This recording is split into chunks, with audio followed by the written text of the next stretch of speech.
Welcome to this explainer. Today we're heading way up into the breathtaking heights of the Garhwal Himalayas. But we aren't just doing your standard scenic overview here. Instead, we're going to unpack this massive landscape from three entirely different and frankly fascinating perspectives. We'll look at it through the eyes of the spiritual trekker seeking ancient peace, the high-altitude commercial filmmaker trying to pull off impossible shots, and the wildlife conservationist fiercely protecting a super fragile ecosystem. I really love this quote from a local traveler. This journey is not just about reaching the destination, it's a journey to meet yourself. It just perfectly captures that profound, almost timeless peace you get when you finally leave the city noise behind and step out into the mountains. Keep that feeling in mind as we go through this, because at these altitudes where the air thins out and time kind of seems to stop, every single element of nature just feels incredibly deliberate. Okay, here's a quick look at our agenda. We're going to cover the sacred Himalayan trail, the reality of surviving the climb, capturing the mountain light, the crazy logistics of high-altitude production, and finally protecting the wildlife sanctuary. Let's dive right in. Starting off with Section 1, the sacred Himalayan trail, or the journey to the navel of Shiva. To really understand this place, you've got to grasp the mythology. Madhmaheshwar isn't just a pretty destination on a map. It's actually one of the 5 shrines of the legendary Panch Kedar circuit. According to ancient lore, right after the great Mahabharata war, the Pandavas were looking for Lord Shiva's forgiveness. So, to avoid them, Shiva took the form of a bull and vanished into the earth, with different parts of his body popping back up at 5 different spots. His navel, or Madhya, appeared right here. Because of that immense history, every single step on this trail feels deeply purposeful to the pilgrims who walk it. Moving right along to Section 2, Surviving the Moderate Climb, where we look at pushing the limits from Ransi to the peak. 11,473 feet. To put that in perspective, that's almost 3,500 meters up. That is the staggering altitude of the Madhmaheshwar Temple. And look, at this height, the air gets intensely thin. The weather can wildly shift from crystal clear to heavy mist in literally minutes, and every physical movement you make demands total respect.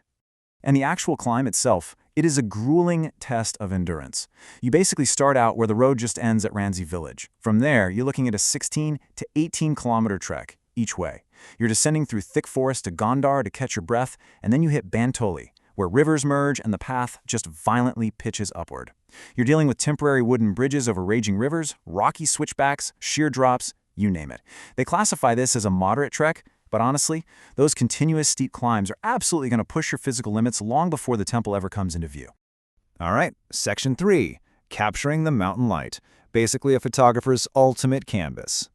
So, if you are up there with a camera, you have to completely master the rhythm of the mountain light. The morning golden hour is just out of this world. It casts this super warm glow over the ancient temple walls and those massive Chakhamba peaks. But then you contrast that with the evening. The sun dips behind the ridges, and the whole valley sinks into this moody, serene, silver-blue twilight. If you've ever watched a high-end nature doc and wondered how they make the mountains look so incredibly ethereal, well, it's entirely about timing those 2 specific windows of light. Of course, these days, getting those sweeping, cinematic shots usually means putting a drone in the air.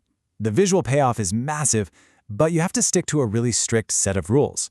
You've got to get all your Uttarakhand permits sorted, obviously, and absolutely no flying inside the sacred temple interiors or buzzing over the wildlife zones. Plus, high-altitude winds are incredibly unpredictable, so operators are constantly balancing their creative ambition with a very real need to respect the sanctity and safety of the environment. Which perfectly tees up Section 4, the high-altitude production reality. Let's take a peek behind the cinematic curtain. Before you even think about yelling action out here, production teams are drowning in a bureaucratic maze. We're talking DGCA clearances for drones that can take weeks, CISF authorizations for protected zones, plus explicit approvals from the Forest Department and the Archaeological Survey of India. Honestly, the biggest mountain you have to climb might actually be made of paperwork. That majestic, seamless shot of the Himalayas you see on your screen, that is built on weeks and weeks of incredibly stressful administration. And then there's the physics of the shoot. Take a look at this number. 3.5%. That single figure represents the amount of power a generator loses for every 1,000 feet of elevation you gain. Think about that for a second. Up at 12,000 feet, a massive 60 kVA generator that runs flawlessly at sea level is barely giving you 45 kVA. So if you're a film crew trying to power heavy lighting rigs and charge camera batteries, this altitude-induced power drop is just a constant, expensive nightmare. The physical logistics alone are mind-blowing. Behind those pristine visuals are exhausted crews literally fighting for breath. Commercial shoots up here have had to operate in -25 degrees Celsius. They're hauling heavy LPG cylinders up to remote ridges just so the crew can eat.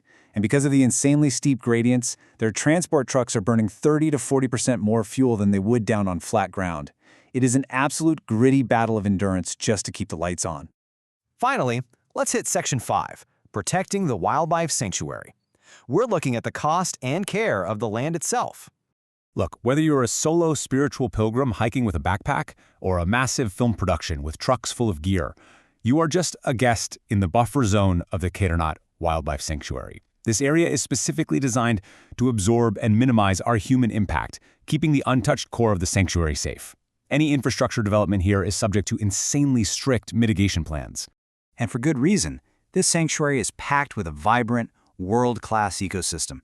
We're talking gorgeous, temperate forests loaded with rhododendrons, towering pindro firs, and super rare medicinal alpine plants. It's also home to some amazing wildlife, from the Himalayan monobird to elusive snow leopards. This rich biodiversity is exactly the treasure that local authorities are fiercely trying to protect from us. So, to try and balance human access with nature, the rules are incredibly strict. Dig a pit, it has to be heavily barricaded so animals don't fall in. Stringing up cables, they have to be thick and fitted with visual diverters to stop birds from flying into them. Absolutely zero explosive blasting is allowed, period. And my favorite rule, if you divert any forest land for human use, project developers actually have to fund double the amount of compensatory afforestation. 2 for 1. Which leaves us with a pretty profound paradox, doesn't it? We head up into the extremes of the Himalayas seeking this pure, untouched peace. But the very act of millions of us going up there to find it, film it, and build infrastructure for it directly threatens the exact pristine nature we came to experience in the first place.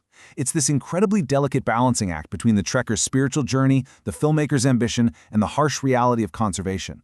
So how long can it really remain untouched if we all keep visiting? It definitely makes you ponder your own footprint next time you step into the mountains. Thanks so much for joining me for this explainer.